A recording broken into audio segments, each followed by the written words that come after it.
오늘 수업은 굉장히 중요한 수업입니다. 우리가 열왕기상을 지나면서 엄청 많은 왕들이 나오잖아요. 그리고 많은 선지자들이 나옵니다. 이것을 오늘 수업을 통해서 한눈에 들어올 수 있는, 한눈에 이게 다 파악이 되어지는 100만 불짜리 수업이라고 생각이 되어지는데, 오늘 잘 들으시고 다음 주까지 잘 들으셔서 이 선지서가 한눈에 정리가 되어지고, 이 많은 왕들과 선지자가 딱 개념이 딱 파악이 되어지는 그런 시간이 되어지리라고 믿습니다. 잘 들으시고 우리 함께 우리 8과 수업을 하도록 하겠습니다. 우리 8과 제목을 한번 읽도록 하겠습니다. 다윗의 길로 안 가고 여로보암의 길, 아합의 길로 가는 왕들아. 네.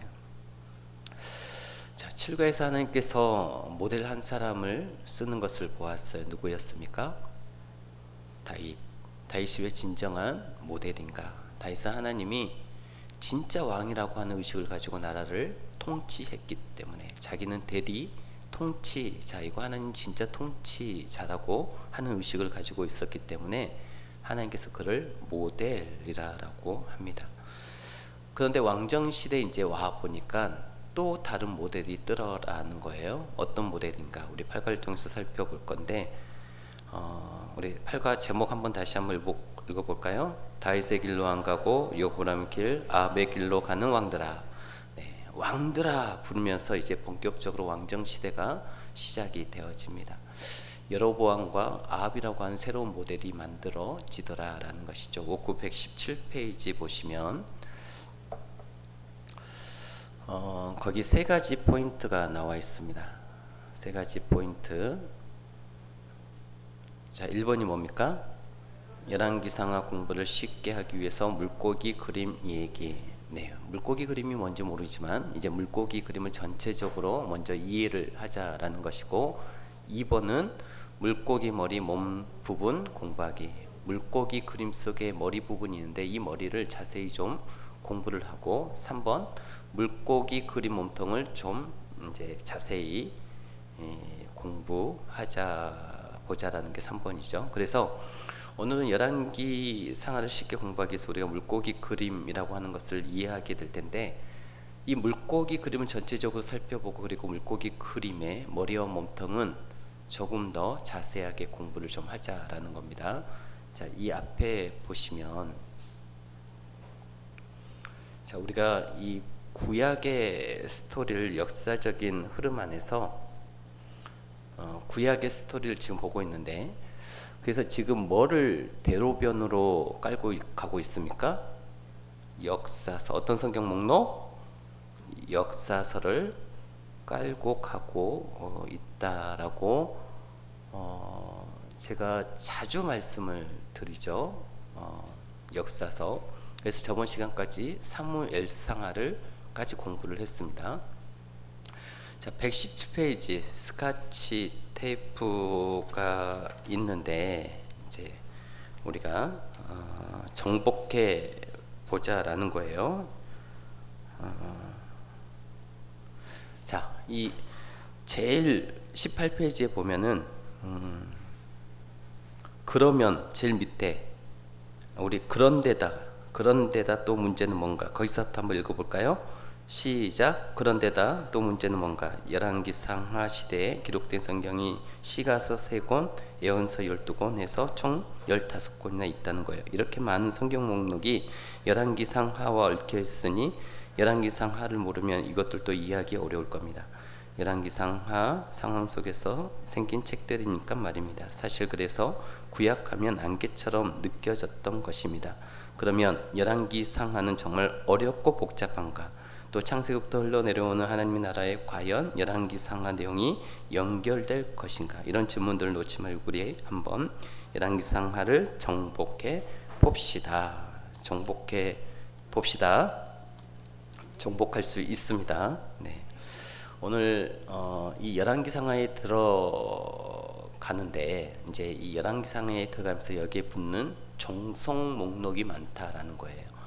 지금까지는 종속 목록이 한두 개 이상 붙었던 성경 목록이 없었습니다. 그렇죠? 기억이 나시죠? 창세기에는 욥기 하나 있고, 출애굽기는 레위기, 민수기는 신명기, 사사기에서는 룻기, 사무엘상하에서는 시편, 열왕기상하에서는 잠언, 전도서, 아가서, 그리고 12권의 선지서가 이제 붙는다라는 거예요. 그러니까 열왕기상하에 오니까 많은 성경 목록들이 이렇게 붙는, 잠언, 전도서, 아가서뿐만 아니라 12권까지 지금 붙는 그런 상황이 발생한 거죠. 그렇기 때문에 우리가 오늘 공부를 할 때 물고기 그림이 뭔지 모르지만 물고기 그림이라고 하는 걸 이해하면서 오늘은 머리 부분까지 우리가 공부를 하려고 합니다. 그리고 12권 중에서 오바다, 요엘, 호세아, 아모스, 요나 5권이죠. 여기를 공부할 수 있으면 공부를 하고 아니면 다음 시간에 하려고 합니다. 자, 옥후북 119페이지 내용 들어가기 1번 제목이 뭐라고 되어 있습니까? 네, 열왕기상하를 이해하기 위한 스케치. 자, 우리가 방가로 1번에 보면은 열왕기상하는 중요하다 라고 되어 있죠. 왜냐하면 시가서가 3권이 붙고 예언서가 12권이 붙어요. 그래서 총 15권의 종속 목록이 열왕기상하에 이렇게 붙기 때문에 중요하다라는 것입니다. 자, 저를 따라서 한번 해봅시다. 열왕기상하는 중요하다. 왜? 15권의 종속 목록을 거느리고 있으니까. 뭔지는 모르지만 중요한가 보다라고 하는 생각이 좀 드신가요? 네. 자, 우리가 구약이 몇 권? 39권이고 어떤 목록을 대로변으로 깔고 있다라고 했습니까? 역사서. 네, 역사서 꼭 기억하십시오. 그래서 우리가 지금까지 하는 것이 무엇이었냐면 창세기, 창출, 민수, 사삼왕, 대라느를 하고 있단 말이죠. 자, 아까도 살펴본 바와 같이 출애굽기 상황에서 상황에서는 뭐가? 욥기가, 레위기 상황에서는 출애굽기 상황에서는 레위기가, 민수기 상황에서는 신명기가, 이렇게 종속 목록들이 한두 개가 붙어 있었는데 자, 시편은 누가 많이 쓴 거예요? 다윗이 많이 썼기 때문에 어디다 갖다 붙여놔야 하냐면 사무엘 상하에 갖다 붙여놨어요. 그런데 오늘 우리가 공부할 성경이 뭔가 열왕기상하라고 하는 거예요. 이제 본격적으로 왕정시대로 들어가는데 열왕기상하에서 가서 봤더니 와, 여기는 종속 목록이 잠언, 전도서, 아가서뿐만 아니라 이 12권의 선지서들이 붙는단 말이죠. 자, 열왕기상하에서 처음으로 등장한 사람이 누군지 아십니까? 열왕기상하에서 솔로몬. 솔로몬이 뭘 썼죠? 잠언, 전도서, 아가서. 솔로몬이 썼다고 하잖아요. 그렇기 때문에 이 열왕기상하에 갖다 붙여 놓는 거죠.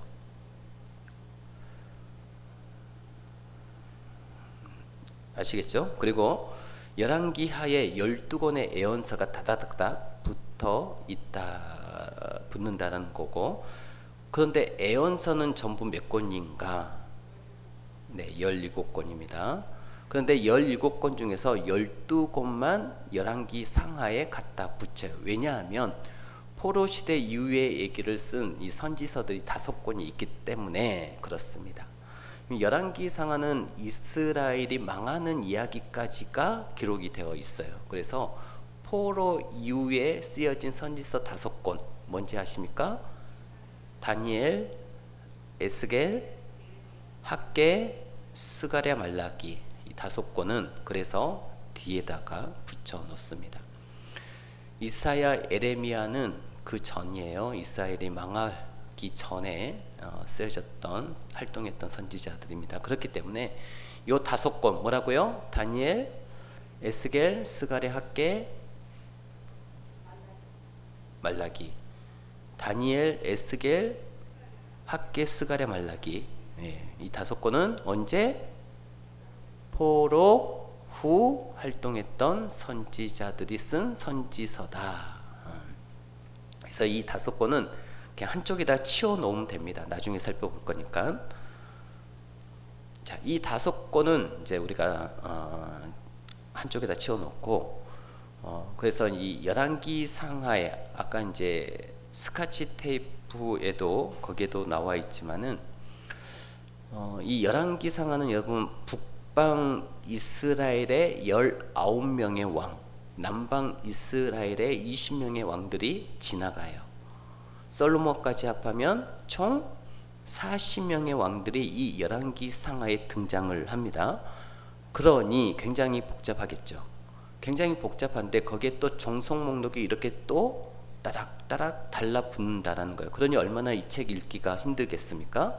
우리가 사실 구약의 스토리하면 사울과 다윗 얘기까지는 그래도 이 머리에서 우리 머리에서 그래도 좀 정돈이 되었는데 그 이후에 나오는 왕들이 여기서부터는 굉장히 많이 나오기 때문에 또 막 선지자들이 또 끼어들고 이렇게 막 나오기 때문에 정돈이 잘 안 되는 거예요. 그렇기 때문에 이 열왕기 상하부터 우리가 되게 복잡해지는데 이 열왕기 상하가 그렇게도 중요하고 어려울 것 같은데 그런데 뭐예요? 쉽다라는 거예요. 쉽다. 왜 쉬운지 오늘 한번 듣고 나면 쉽구나. 그 어려운 것이 이렇게 쉬울 수가 있나 하고 자빠 놀랄 정도로 쉽다라는 거예요. 자, 왜 쉽냐? 왜 쉬울까요? 앞에 나와 있죠? 사가의 관점만 알면 쉽다라는 거예요. 자, 우리 다시 한번 열왕기 상하는 쉽다. 열왕기. 자, 다시. 자, 열왕기 상하는 중요하다. 왜 중요한가? 15권의 종속 목록을 거느리고 있으니까. 시가서 3권, 12권의 애언서가 붙기 때문에 중요하다.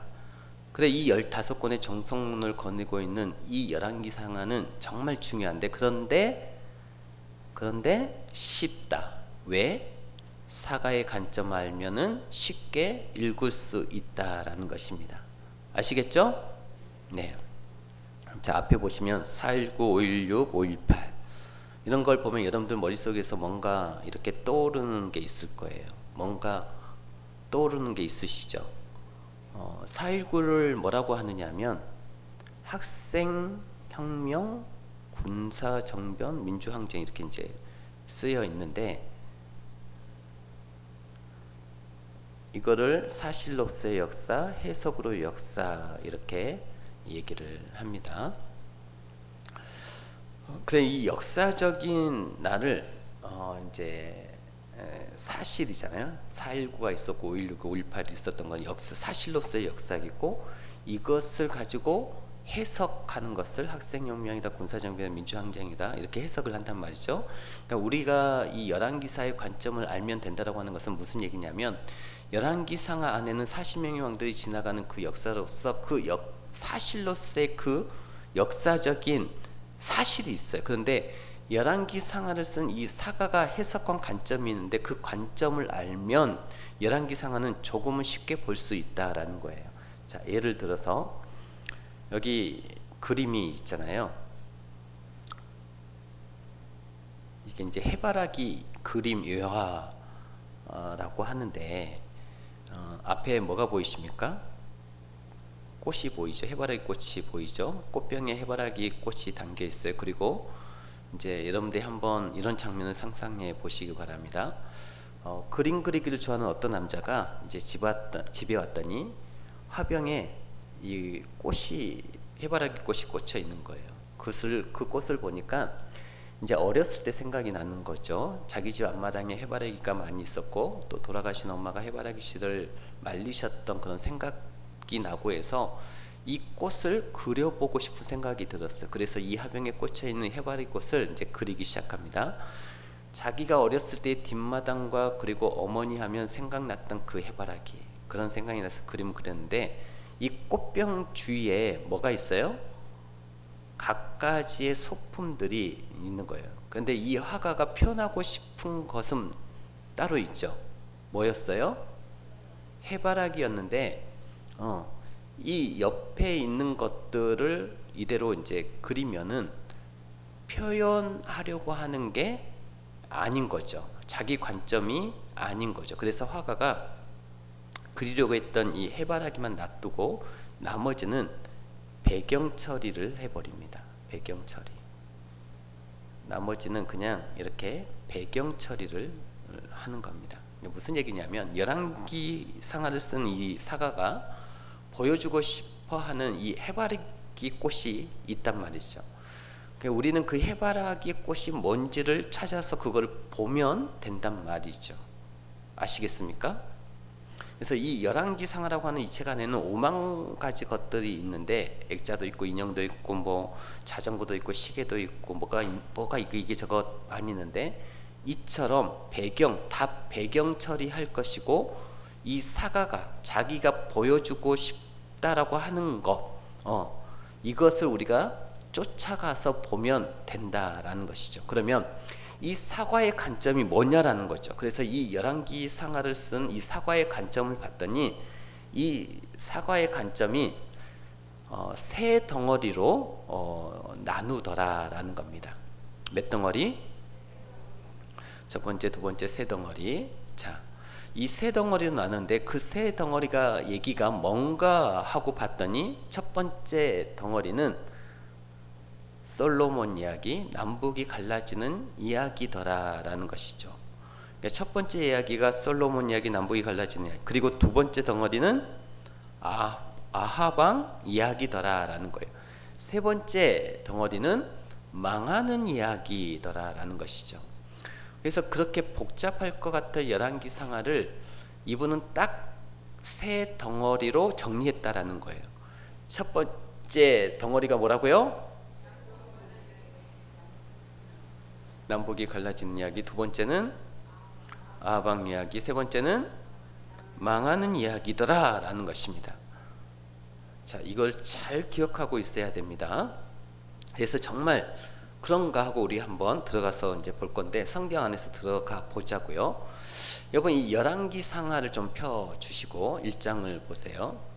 정말 이분이 말한 것처럼 이렇게 세 덩어리로 나눌 수 있나 보자라는 것입니다. 열왕기상 1장을 봤더니 열왕기상 처음 펴면 등장한 사람이 누구일까요? 1장 1절에 봤더니 이제 다윗 왕은 나이가 많아서 늙어서 이불을 덮어도 따뜻하지 않는 사람이 됐어요. 무슨 얘기냐면 다윗은 등장하는 인물이 아니라 퇴장하는 인물이고요. 그러면 진짜 본격적으로 등장하는 인물이 누굴까요? 솔로몬인 거예요. 자, 열왕기상을 쫙 폈는데 등장하는 솔로몬입니다. 그래서 솔로몬 얘기가 어디까지 가나 우리 한번 보면 솔로몬이 왕이 된 이야기가 나오고, 그리고 다윗이 죽는 얘기가 나오죠. 그리고 솔로몬이 뭐 1000번째 들은 얘기가 나오죠. 쭉쭉 가보세요. 솔로몬 얘기가 어디까지 나올까요? 성전 짓는 얘기가 물론 나오겠죠. 솔로몬 11장 42절에 보면 계속 넘기면서 11장 42절에 보면 솔로몬이 예루살렘에서 온 이스라엘을 다스린 날수가 40년이라 솔로몬이 그의 조상들과 함께 잠에 그의 아버지 다윗의 성읍에 장사되고 그의 아들 르호보암이 대신하여 왕이 되니라.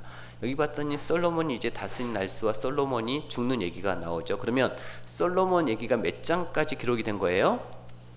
11장. 그죠? 11장. 그러면 열왕기 상이 전부 몇 장까지 있는지 아십니까?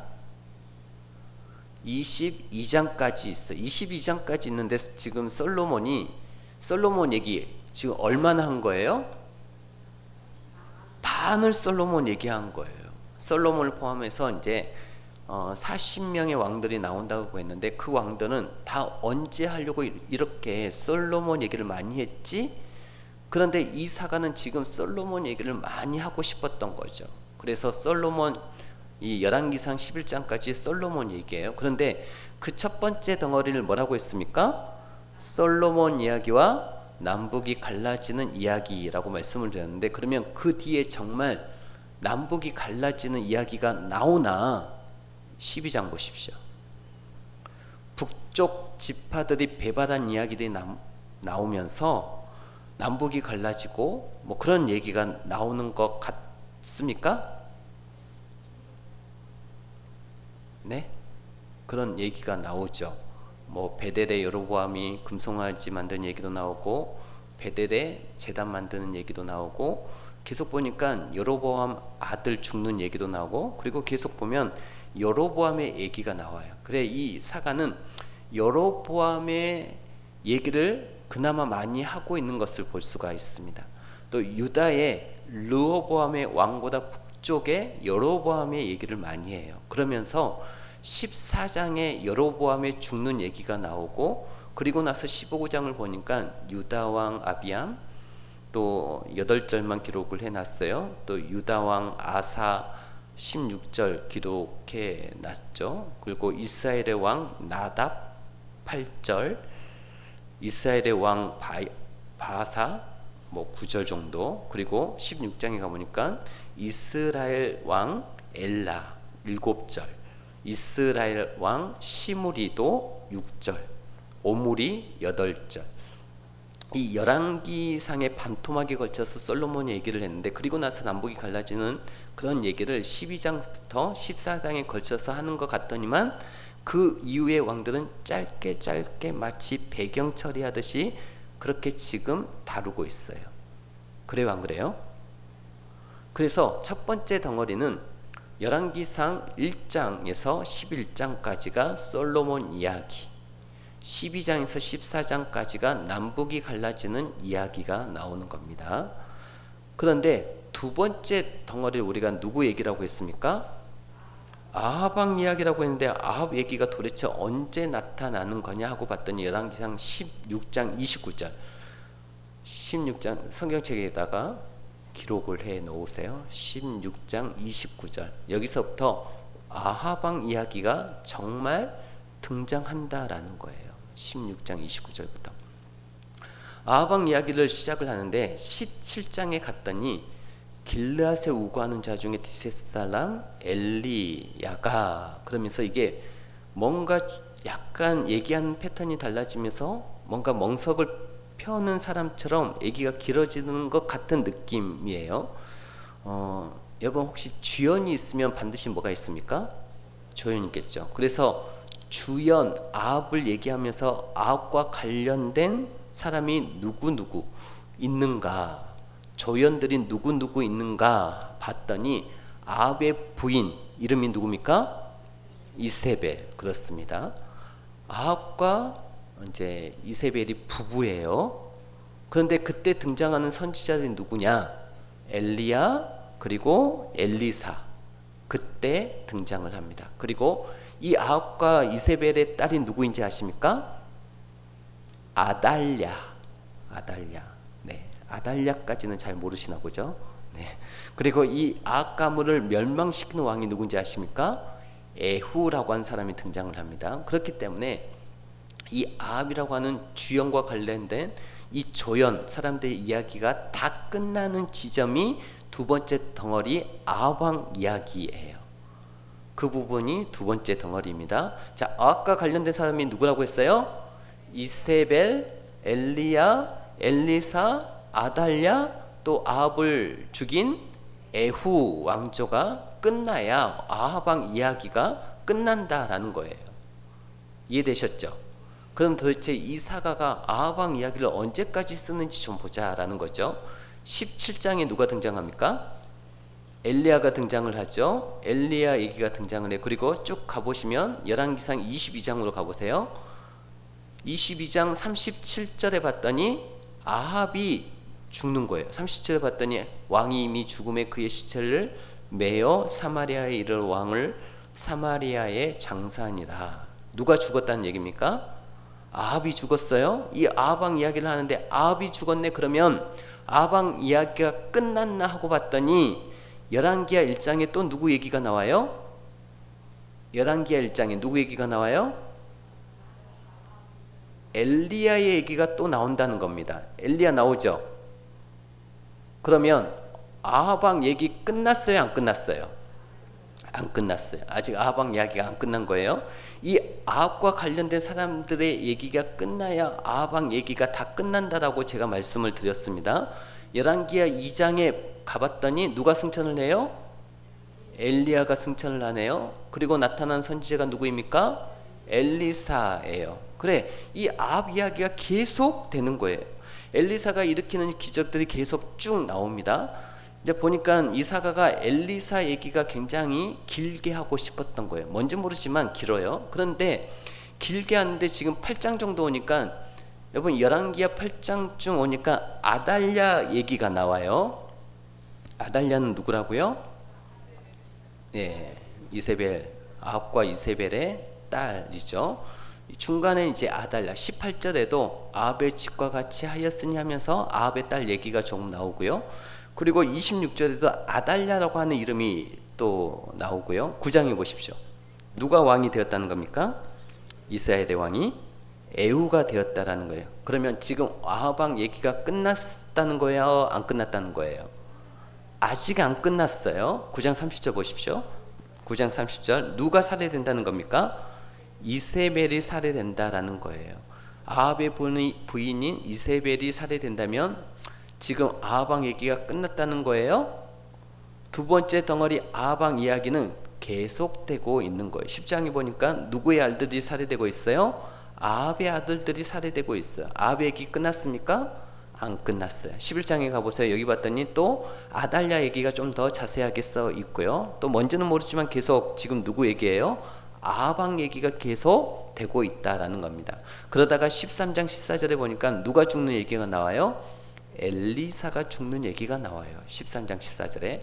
그런데 아합왕 얘기는 누구 왕조 때까지 이어진다라고 했어요? 아까 에후 왕조 아기 때까지 계속 이어지는 겁니다. 그래서 15장 12절에 에후 왕조의 마지막 왕 스가랴가 죽는 얘기가 이제 15장 12절에 나오는 겁니다. 드디어 아합왕 얘기가 여기서 끝나는 거예요. 여기다 체크를 해놓고 가셔야 됩니다. 15장 12절 아합왕 이야기 끝. 자, 아합왕 얘기가 처음 시작된 게 어디라고 했어요?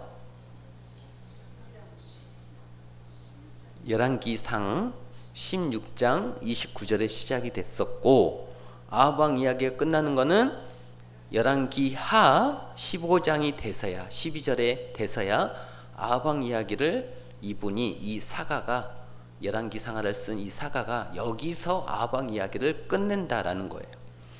지금 열왕기하 몇 장까지 있어요? 24장까지 있습니다. 그런데 계속 누구 얘기예요? 아합왕 이야기예요. 이 사가는 지금 아합에 대해서 할 얘기가 너무 많은 거예요. 두 번째 덩어리 부분 너무 많이 하고 싶은 거예요. 그래서 이 열왕기상하에 걸쳐서 지금 이렇게 오랫동안 아합왕과 관련된 사람들 얘기를 합니다. 자, 우리가 뭔지 모르지만 이 사람은 지금 이 얘기를 너무 많이 하고 싶은 거예요. 아합에 대해서. 그래서 두 번째 덩어리 부분은 어디서 어디까지? 열왕기상 16장 29절에서 열왕기하 16장 20절까지 다 네? 네, 15장 죄송합니다. 15장 12절까지. 네. 그래서 드디어 에후 왕조가 끝난 다음에 그 다음에 또 보십시오. 왕들을 어떻게 처리하는지 보시죠. 뭔지 모르지만 이 왕들을 짧게 가요. 짧게 지나고 있는데 이 왕들이 몇 년을 치리했는지 중요하지 않다라는 거예요. 또 이 짧게 지나가는 왕들 배경 처리하고 있어요. 그냥 중요하지 짧게 배경 처리하고 있어요. 그리고 나서 17장에 갔더니 한 장 전체에 걸쳐서 이스라엘의 왕 호세아 얘기를 하는데 이때부터 이제 망하는 이야기예요. 망하는 이야기. 17장부터 11개야. 왜냐하면 요 왕 때 호세아 왕 때 북방 이스라엘이 망해버려요. 완전히 망해버립니다. 그래서 17장 때 호세아 얘기를 조금은 이 왕 때 망하기 때문에 조금은 길게 하는 겁니다. 자, 그러면 북이스라엘이 완전히 망했어요. 그러면 북이스라엘 얘기할 것 있습니까? 없습니까? 이후부터 없죠. 그러면 그 다음에 어디 이야기해야 돼요? 남유다 이야기하는 거죠. 자, 지금 덩어리 세 개의 덩어리가 있다고 했는데 세 번째 덩어리는 무슨 얘기라고 했어요? 망하는 얘기. 17장 11개 17장부터 시작되는데 북이스라엘이 11개 10장 17장에서 망하고 북이스라엘이 망하고 나서 그때 남유다에 누가 왕인가 하고 봤더니 누구라는 겁니까? 18장으로 와보세요. 누구라는 거예요? 히스기야라는 겁니다. 그래서 앞으로 계속 북이스라엘 얘기는 이제 할 것 없고 망했으니까. 그래서 이후부터는 남유다 얘기만 나오게 되죠. 몇 장부터? 네, 18장부터. 자, 북이스라엘은 이제 어디에 망했습니까? 아수르에 망했습니다. 그래서 이제 그 이후부터는 히스기야 얘기를 조금 길게 해요. 히스기야는 중요한 왕이기 때문에 그렇습니다. 그런데 25장에 왔더니 남유다 예루살렘도 망하더라라는 거예요. 세 번째 덩어리가 망하는 이야기라고 하던데 정말 그렇다라는 거죠. 그렇습니까? 안 그렇습니까? 그래서 세 번째 덩어리 왕하 15장 13절에서 24장까지 세 번째 덩어리 망하는 이야기가 나오더라라는 것이죠. 이렇게 해서 정리를 해가면 우리가 조금은 더 쉽게 읽을 수 있겠죠. 그러면 우리는 지금 이 열왕기상하를 쓴 사과의 관점을 조금 쫓아가면서 이 복잡하게 이를 때없는 이 열왕기상하를 조금 쉽게 볼 수 있다라고 했는데 열왕기상하를 쓴 이 사가는 세 덩어리로 나누었는데 첫 번째 덩어리가 뭐라는 얘기예요? 솔로몬 이야기와 남북이 갈라지는 이야기. 두 번째 이야기는 아합 왕 이야기. 세 번째는 망하는 이야기다. 자, 그래서 이런 이 사가가 그렇게 얘기했다라고 하는 건 이 열왕기상하라고 하는 이 글을 북이스라엘과 남방유다가 망한 다음에 쓴 겁니까? 망하기 전에 쓴 겁니까? 언제 썼어요? 망한 다음에 쓴 겁니다. 망한 다음에 썼으니까 망한 이야기가 나오지 않겠습니까? 그렇겠죠. 그러면 이분이 열왕기상하라고 하는 이것을 쓸 때 이 왕들의 역사를 보여준 또 다른 역사서가 있었을까요? 없었을까요? 이거 말고, 이 역사서 말고 또 있었을까요? 없었을까요? 이 열왕기상하를 읽다 보면 이분이 자료로 제시하는 책들이 있어요. 어떤 자료들인가 하면 유대 왕 역대 지략에 기록되어 있지 않느냐, 솔로몬 실록에 기록되어 있지 않느냐, 나단의 글에 기록되어 있지 않느냐, 이렇게 자료를 제시하고 있단 말이에요. 무슨 얘기인가? 이분이 이거를 쓸 때는 이런 열왕들, 열왕이라고 하는 것은 10명의 왕을 말하는 게 아니죠. 많은 왕들, 이 왕들이 계속 나열된다라고 하는 뜻인데, 그렇게 이 왕들의 역사를 쓴 역사책이 이미 있었단 말이죠. 그런데 이분이 다시 또 쓴 거예요. 자기의 관점을 가지고, 자기의 해석을 가지고. 아까 뭐 4.19, 5.16, 5.18 그런 것처럼. 그러면 이 사람은 무엇을 얘기하고 싶었나? 북이스라엘이 왜 망했는지 알아? 그거 알려주고 싶었던 거예요. 너희가 왜 망했는지 알아? 아합 때문이야. 이 얘기를 너무 하고 싶었던 거예요. 이 사람의, 이 사가의 관점이 이거예요. 너희가 망한 이유는 아합이라고 하는 그 인간 때문에 망한 건데, 아합이, 여러분, 이 북방 이스라엘 사람인가요? 남방 이스라엘 사람인가요?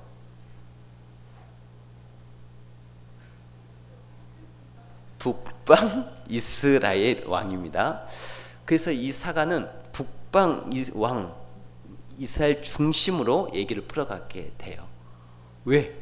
아하방 때문에 망했으니까. 그래서 북방 이스라엘을 중심으로 열왕기 상하가 쓰여지고 있다라는 거예요. 그런데 하나님께서 그 당시에 수많은 역사서가 있었음에도 불구하고 유대 왕의 역대 지략이니 이스라엘의 왕 역대 지략이니 나단의 글이라든지 솔로몬의 실록 그런 것들이 있었음에도 불구하고 수많은 이스라엘 왕들에 대한 역사서가 쭉 있는데 지금 하나님께서는 누구의 손을 들어주신 거예요? 열왕기 상하를 쓴 이 사과의 관점의 손을 들어주신 거예요. 그렇기 때문에 성경에 이 열왕기 상하가 지금 들어와 있는 것입니다. 아시겠죠? 자, 어떤 책이 지금 정경으로 들어와 있다고요? 역사서 중에서도 열왕기 상하가 들어와 있는 거예요. 이분의 관점에 하나님이 손을 들어 주신 거란 말이죠. 여기까지 이해되셨습니까? 자, 옥구부 120페이지를 보십시오. 120페이지.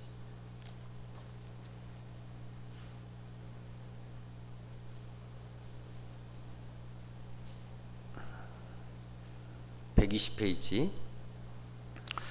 양가로 3번에 보면은 물고기 그림 이해하기 이렇게 되어 있죠. 자, 이 새 덩어리를 가지고 이거를 도식화해서 그림을 그렸더니 보니까 우와, 물고기 그림 비슷하게 이렇게 나오게 된 거예요. 어성경의 뒤편에도 보면 나와 있죠. 내비게이션에도 나와 있고 어성경 부록에 보면은 나와 있습니다. 자, 열왕기상하 물고기 그림. 자, 거기에 보면 물고기 그림이 나와 있는데요. 자, 책이 없으신 분들은 앞을 보시면, 그래서 이 열왕기상하 물고기 그림을 봤더니 세 덩어리로 나눌 수가 있는데 머리, 몸통,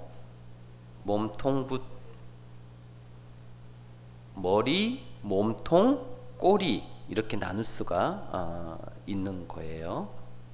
그래서 우리가 말했던 첫 번째 덩어리가 솔로몬 이야기가 남북이 갈라지는 이야기.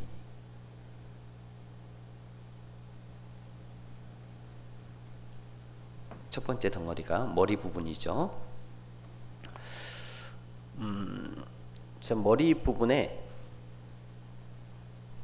이렇게 안 보이더라고요. 머리 이렇게 머리 부분이죠.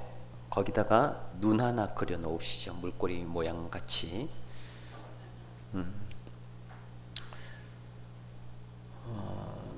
자, 그리고 몸통 부분을 봤더니 아까 누구 얘기라고 했습니까? 아하방 이야기. 자, 여기에 보면은 오므리 왕조, 에우 왕조가 나와요. 앞에 저 위에 제일 보면 오므리 왕조, 에우 왕조 글씨 쬐끄만데 안 보이신가요? 보이시는 분은 보이고 안 보이시는 안 보일 텐데, 네. 두 왕조에 걸쳐서 아합왕 이야기가 나온다라는 겁니다. 아합은 지금 오므리 왕조예요. 이거 기억하시고, 아합왕 어느 왕조? 오므리 왕조. 자, 오므리 왕조는 4대 왕조예요. 4대 왕조는 몇 명 왕이 있다는 거죠? 4명. 그런데 이 아합 가문은 누가 죽이는가? 에후가 죽여요. 그래서 이 이후에 에후 왕조가 이어지는데, 이 에후 왕조는 몇 대 왕조인가? 5대 왕조예요. 5대 왕조이면 왕이 몇 명?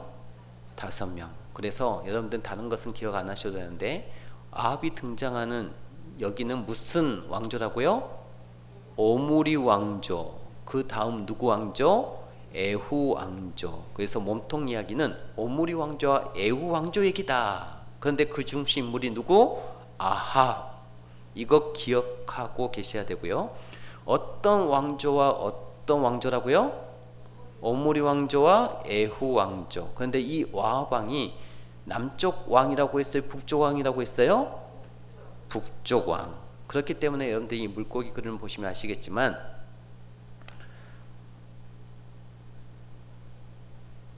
자, 남쪽의 선이 굵어요? 북쪽의 선이 굵어요? 위쪽의 선이 굵어요? 아래쪽의 선이 굵어요? 위쪽의 선이 굵단 말이에요.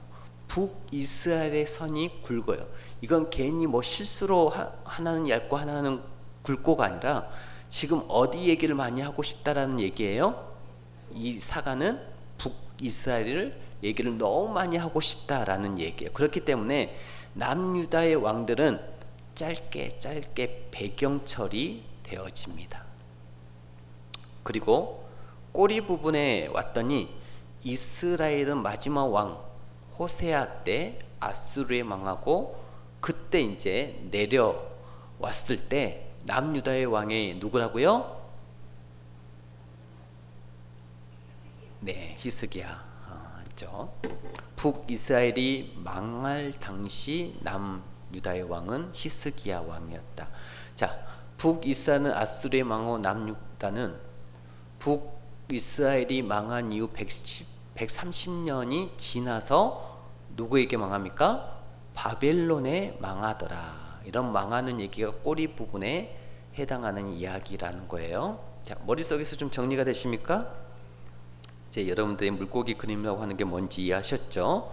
자, 이 열왕기 사가의 관점을 보니까 첫 번째, 두 번째, 세 번째 이렇게 덩어리 되는데 그 덩어리를 봤더니 아하, 이런 얘기였구나. 물고기 그림으로 그릴 수 있겠구나. 그런 거죠. 그래서 양가로 4번에 보시면 물고기 그림 말할 줄 알고 이렇게 되어 있습니다. 그렇죠? 자, 일단 쓰시는 건 나중에 집에 가셔서 쓰셔도 되니까 말로 할 수 있고 외우는 걸 지금 여기서 해볼 거예요. 왜? 중요하니까. 자, 열왕기 상하는 중요하다. 왜? 15권의 종속 목록이 들어있으니까.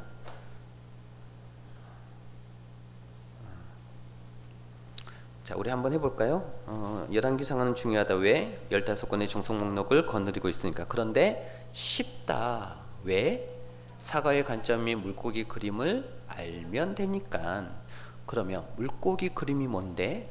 머리는 솔로몬 이야기와 남북이 갈라지는 이야기, 몸통은 아방 이야기, 꼬리는 망하는 이야기. 그것만 알면 돼.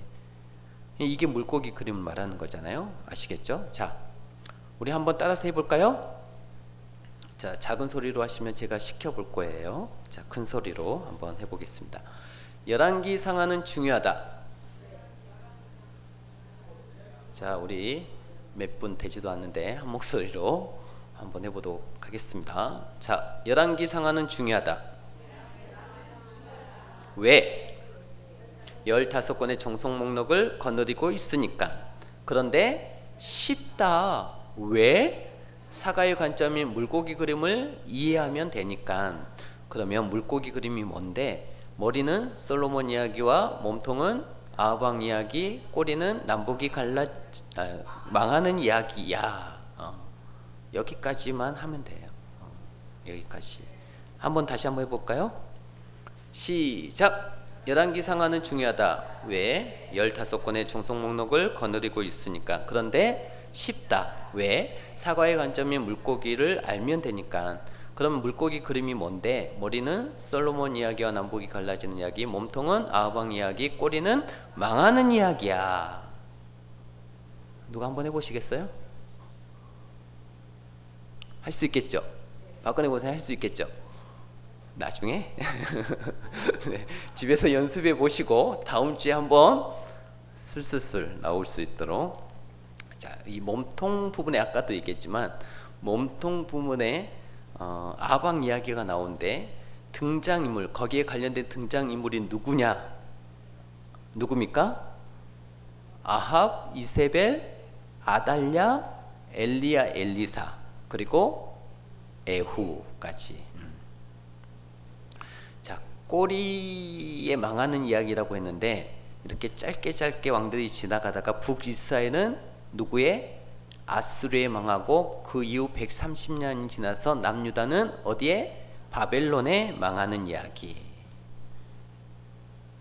자, 하실 수 있겠죠 이제. 예. 자, 다시 한번 우리 입을 크게 벌리고 소리를 내어서 립싱크 하지 마시고 소리를 내어서 한번 해보도록 하겠습니다. 자, 다시 한번. 열왕기상하는 중요하다. 왜? 15권의 종속 목록을 거느리고 있으니까. 그런데 쉽다. 왜? 사과의 관점이 물고기 그림만 알면 되니까. 그러면 물고기 그림이 뭔데? 머리는 솔로몬 이야기와 남북이 갈라지는 이야기, 몸통은 아합 왕 이야기, 꼬리는 망하는 이야기야. 쉽죠 이제? 거기에다 이제 조금 더 살을 붙인다면 북이스라엘은 아수르에 망하고 그 이후 130년이 지나서 남유다는 바벨론에 망하는 이야기야. 꼭 외우시기 바랍니다. 양가로 5번에 보면 물고기 그림 속에 있는 애언서 목록복이 이렇게 되어 있죠. 자, 드디어 애언서로 들어가는데 우리가 솔직히 말해서 우리는 이 애언서가 어디에 어떻게 어느 시대에 어느 나라를 향한 애언서인지 이런 거 솔직히 잘 모르잖아요. 애언서가 많이 나오는데 이 애언서가 도대체 누구를 향해서 말하는 애언서인지 또 어느 시대 때 어느 나라를 향해서 말하는 애언서인지 우리는 그런 거 모르고 그냥 성경책을 읽었으면 그나마 다행인데 성경책을 아예 읽지도 않으니까 아예 이게 뭔 내용인지도 모르고 이제 그냥 신앙생활을 하죠. 또 이 애언서들이 여기저기 흩어져 있고 이 말을 읽어도 그 말인 것 같고 저 말을 읽어도 그 말인 것 같고 그래서 우리가 선지서 읽을 때 모든 선지서가 다 똑같은 것 같잖아요. 그런데 이 열왕기상하에는 몇 권의 선지자가 아까 붙어 있다라고 말씀을 드렸어? 열 몇 권? 12권. 자, 선지서는 총 몇 권이라고요? 17권. 그러면 5권은 어디에 있다고요? 언제 나타난다고요? 망하고 나서 포로 시대 이후에 나타나는 선지서들이 5권 있다라고 했죠. 그 5권이 뭐라고요? 다니엘, 에스겔, 학개, 스가랴, 말라기. 5권 맞는가요? 다니엘, 에스겔, 학개, 스가랴, 말라기. 네. 이 선지서는 언제? 망한 후에 포로 시대 때. 15권은 언제? 망하기 전에. 네. 포로 전에 12권. 네. 아시겠죠? 네. 자, 이 5권은 그냥 보따리에다 담아 놓고 보지 말자라는 거예요. 나중에 보자라는 거예요. 그 5권이 뭐라고요? 다니엘, 에스겔, 학개, 스가랴, 말라기. 네. 정리가 이제 집에 가셔서 한 번 더 보시면 정리를 하고 오세요. 네. 자, 그러면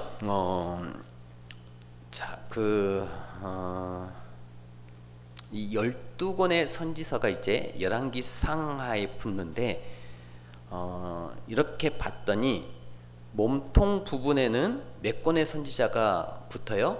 여러분, 솔로몬이와 남북이 갈라지는 이야기에는 선지서가 붙지 않습니다. 몸통 부분부터 붙어요.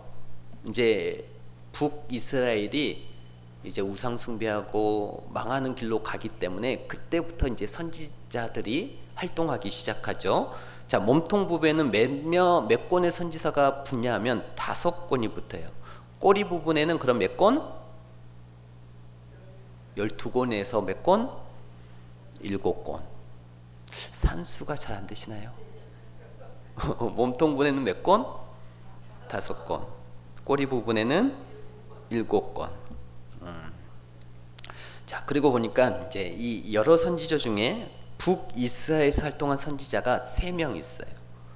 12권의 선지서 중에서 북이스라엘에서 활동한 선지자 3명. 누구랑 누구냐면 호세, 아모스, 요나. 호아요 이렇게 외우면 됩니다. 호세, 아모스, 요나. Who are you? 조금 변형. Who are you? 네, Who are you? 이렇게 외우면 돼요. 그렇게 외웠어요, 저는. 벌써 외우셨죠? 자, 이 세 분 외에 남유다에서 이제 다 나머지는 다 남방 유다에서 활동을 했어요. 자, 우리가 몸통까지 자세히 하자라고 말씀을 이제 드렸는데, 그러면 몸통까지는 지금 선지자가 몇 명이라고요? 아까 몇 명이라 했죠? 5명. 5명이에요. 몸통까지는. 남방 쪽에는 오바댜, 요헬, 오요 이렇게 외우면 됩니다. 몸통 부분에는 누구? 오바다, 요헬. 북쪽은 누구? 호아요, 호세아, 아모스, 요나. 쓰고 계십니까? 머릿속에 한계가 있을 텐데. 자, 북이스라엘 몸통 부분에 5명의 선지자가 활동을 하는데, 북이스라엘은 호아요, 호세아, 아모스, 요나. 남방은 오바댜, 요엘. 네. 호세아 북쪽이 있어요. 다시 북쪽 이스라엘은 누구? 호아요, 호세아, 아모스, 요나. 네. 남쪽은 오바댜, 요엘, 오요. 네.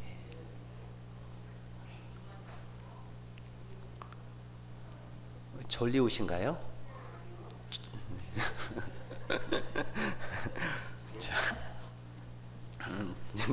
자, 이 꼬리 부분에 보면 선지자들이 이제 많이 붙는데, 아까 12명에서 5명을 빼면 꼬리 부분 몇 분?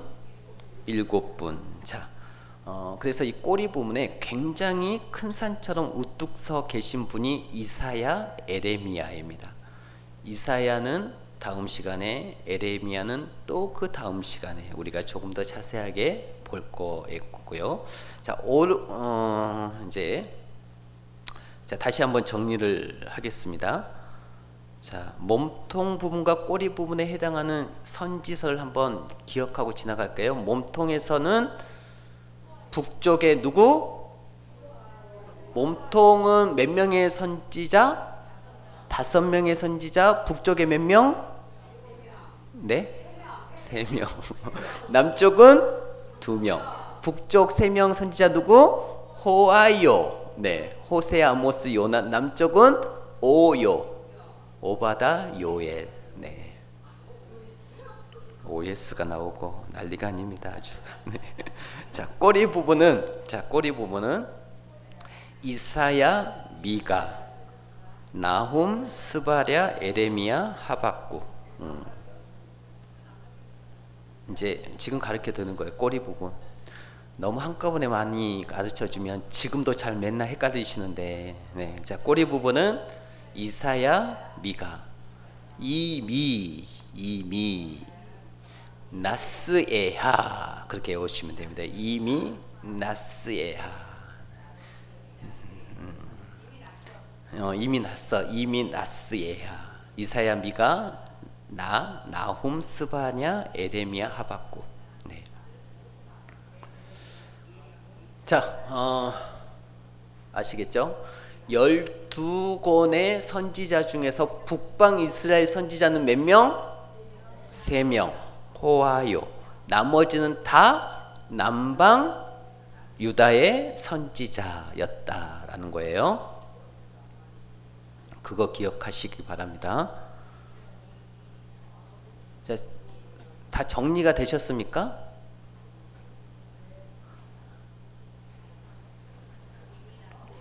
이거를 정리를 해야 여러분들이 나중에 성경을 읽을 때 좀 편해요. 좀 재밌어요. 자, 밑에 활동에 보면은 121페이지 활동에 보면은 열왕기상하 물고기 그림을 그려보세요. 됐죠? 그릴 수 있겠습니까? 성경 다 있으시죠? 성경 부록에 다 있습니다. 그거 보고 그려 오시기 바랍니다. 다음 주에 확인해 보겠습니다. 네. 네? 뭘? 다음 주에요? 아무도 못 나와요? 이런 약한 모습을 보이실까? 네. 다음 주에 검사하겠습니다. 네.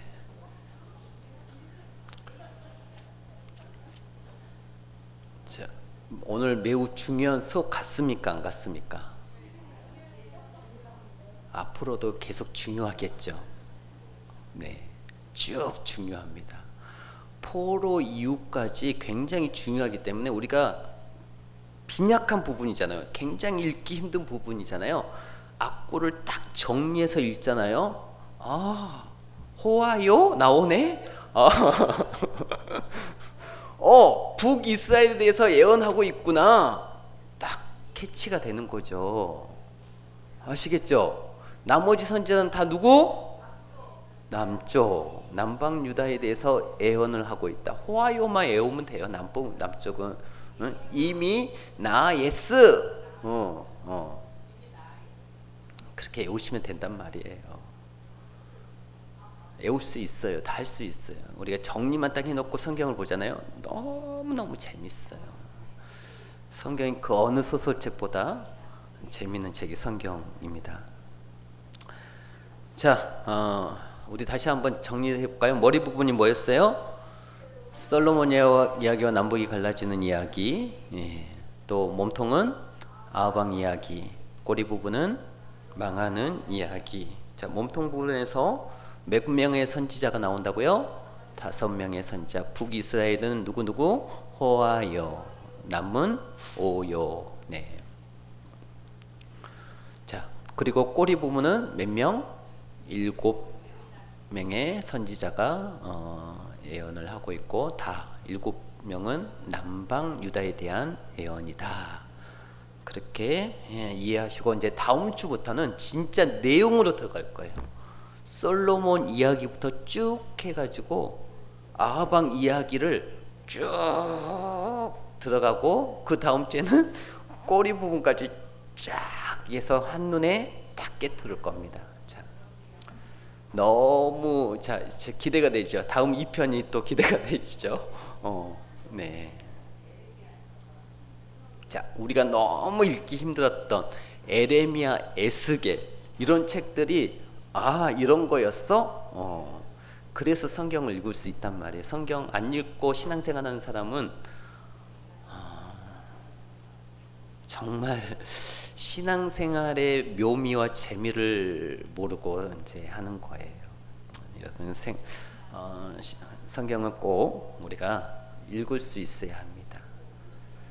교과서를 모르고 학교 다니는 아이들과 같이 그렇게 신앙생활 하시면 안 되고, 성경을 읽어도 내용을 파악하면서 읽고 내용에서 뭘 의미하는지 알고 읽으시면 하나님이 성령이 우리 가운데 주신 영감을 받을 수 있게 되어집니다. 이 수업이 그래서 중요한 거예요. 이번에 한번 열심히 잘 듣고 다음에도 또 한번 들으시면 이제 그것이 내 것이 되어지는 거예요. 자, 우리 기대하시고 우리